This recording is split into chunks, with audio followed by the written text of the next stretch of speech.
जय श्री हरि। आज हम जानेंगे गज लक्ष्मी व्रत का शुभ मुहूर्त क्या होगा, उसका क्या महत्व है और गज लक्ष्मी व्रत कथा और पूजा की सबसे सही विधि। अगर आप इस चैनल के लिए नए हैं या फिर आपने अभी तक इस चैनल को सब्सक्राइब नहीं किया है तो सबसे पहले आप इस चैनल को सब्सक्राइब कर लें ताकि आपके पास समय से पहले सारी महत्वपूर्ण वीडियोस पहुंच सके। धन, वैभव, ऐश्वर्य और संपूर्ण सुखों को देने वाली धन की देवी माता महालक्ष्मी का रूप गज लक्ष्मी व्रत आश्विन मास के कृष्ण पक्ष की अष्टमी तिथि को रखा जाता है। इस दिन देवी गज लक्ष्मी का विधि पूर्वक पूजन करने से अच्छी सेहत और सुखी जीवन की कामना पूर्ण होती है। वर्ष 2022 में यह व्रत 17 सितंबर को रखा जा रहा है। इस दिन गज पर विराजमान देवी माँ लक्ष्मी की उपासना की जाती है। इस दिन गज लक्ष्मी के कुछ खास मंत्रों को जपने से माँ प्रसन्न होकर अपने भक्त की हर मनोकामना पूर्ण करती है। धार्मिक शास्त्रों के अनुसार श्राद्ध पक्ष में आने वाली अष्टमी को लक्ष्मी जी का वरदान प्राप्त होता है। अतः यह दिन विशेष इसलिए भी है कि इस दिन सोना खरीदने का महत्व है। मान्यता है कि इस दिन खरीदा सोना 8 गुना बढ़ता है। साथ ही शादी खरीदारी के लिए भी यह दिन उपयुक्त माना गया है। इस दिन हाथी पर सवार माँ लक्ष्मी गज लक्ष्मी की पूजा अर्चना की जाती है। यह व्रत दिवाली की तरह ही बहुत ज़्यादा मान्यता वाला व्रत है। यह व्रत 16 दिन तक चलता है। इस दिन महालक्ष्मी देवी अपार धन संपत्ति और खुशहाल जीवन का विशेष वरदान देती हैं।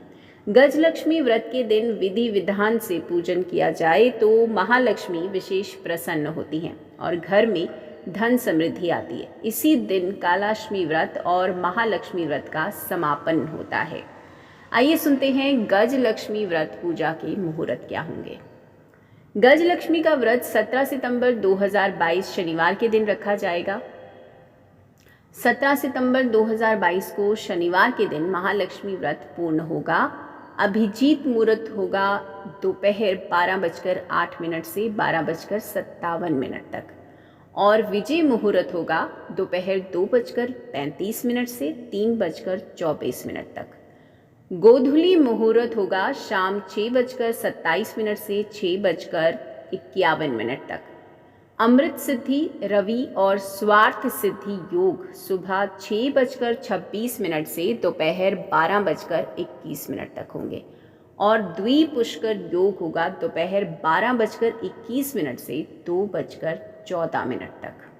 आइए सुनते हैं पूजा विधि। यह व्रत भादो शुक्ल अष्टमी से शुरू किया जाता है और इस दिन एक सकोरे में ज्वार यानी गेहूं बोए जाते हैं। प्रतिदिन 16 दिनों तक इन्हें पानी से सींचा जाता है। ज्वारे बोने के दिन ही कच्चे सूत धागे से 16 तार का एक डोरा बनाया जाता है। इस डोरे की लंबाई आसानी से गले में पहनी जा सके इतनी रखी जाती है। इस डोरे में थोड़ी थोड़ी दूर पर 16 गांठें बांधकर हल्दी से इसे पीला करके पूजा के स्थान में रख दिया जाता है और प्रतिदिन 16 दूब और 16 गेहूं चढ़ाकर पूजन किया जाता है।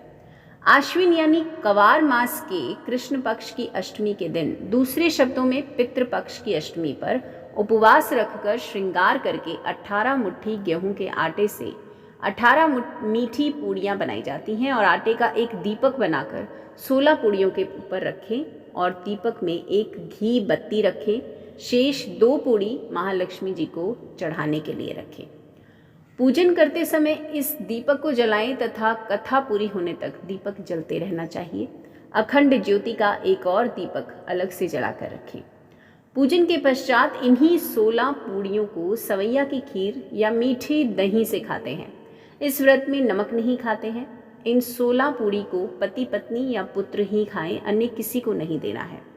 मिट्टी का एक हाथी बनाएं या कुम्हार से बनवा लें जिस पर महालक्ष्मी जी की मूर्ति बैठी हो। यह हाथी क्षमता के अनुसार सोने, चांदी, पीतल, कांसे या तांबे का भी हो सकता है। सायंकाल जिस स्थान पर पूजा करनी हो उसे गोबर से लीपकर पवित्र करें। रंगोली बनाकर बाजूट पर लाल वस्त्र बिछाकर हाथी को रखें। तांबे का एक कलश जल से भरकर पटरे के सामने रखें। एक थाली में पूजन की सामग्री जैसे रोली, गुलाल, अबीर, अक्षत, आंटी यानी लाल धागा, मेहंदी, हल्दी, टिकी, सुरक्या, दोवड़ा, लौंग, इलायची, खारक, बादाम, पान, गोल सुपारी, बिछिया, वस्त्र, फूल, दूब, अगरबत्ती, कपूर, इत्र, मौसम का फल फूल, पंचामृत, मावे का प्रसाद आदि रखें। केले के पत्तों से झांकी बनाएं और संभव हो सके तो कमल के फूल भी चढ़ाएं। पटरे पर 16 तार वाला डोरा एवं ज्वारे रखें। विधि पूर्वक महालक्ष्मी जी का पूजन करें और कथा सुने एवं आरती करें। इसके बाद डोरे को गले में पहने अथवा भुजा बाजू जो होती है उससे बांधें। भोजन के पश्चात रात्रि जागरण और भजन कीर्तन करें। दूसरे दिन प्रातःकाल हाथी को जलाशय में विसर्जन करके सुहाग सामग्री ब्राह्मण को दें। आइए अब सुनते हैं एकदम सरल पूजा विधि। सायंकाल के समय स्नान करके घर के दिवाले में एक चौकी पर लाल कपड़ा बिछाकर उस पर केसर मिले चंदन से अष्टदल बनाकर उस पर चावल रखकर जल कलश रखें। कलश के पास हल्दी से कमल बनाकर उस पर माता लक्ष्मी की मूर्ति प्रतिष्ठित करें। मिट्टी का हाथी बाजार से लाकर या घर में बनाकर उसे स्वर्णाभूषणों से सजाएं। नया खरीदा सोना हाथी पर रखने से पूजा का विशेष लाभ मिलता है। श्रद्धा अनुसार चांदी या सोने का हाथी भी ला सकते हैं और सामर्थ्य अनुसार भी। चांदी के हाथी का कई गुना अधिक महत्व होता है, स्वर्ण हाथी से भी अधिक। अतः संभव हो तो चांदी का हाथी अवश्य खरीदें। माता लक्ष्मी की मूर्ति के सामने श्री यंत्र भी रखें। कमल के फूल से पूजन करें। इसके अलावा सोने चांदी के सिक्के, मिठाई, फल भी रखें। इसके बाद माता लक्ष्मी की 8 रूपों की इन मंत्रों के साथ कुमकुम, अक्षत और फूल चढ़ाते हुए पूजा करें। इसके बाद घी और घी के दीप से पूजा या नैवेद्य या भोग लगाएं। महालक्ष्मी जी की आरती करें। इस दिन महालक्ष्मी का विशेष आशीष मिलता है। तो ये थी सारी पूजा विधि। हमने आपको सरल पूजा विधि भी बताई और वैसे भी पूजा विधि बताई है। तो महालक्ष्मी आप सभी की मनोकामनाएं पूर्ण करें, आपका व्रत सफल हो, आपको विशेष कृपा प्राप्त हो। जय श्री हरि।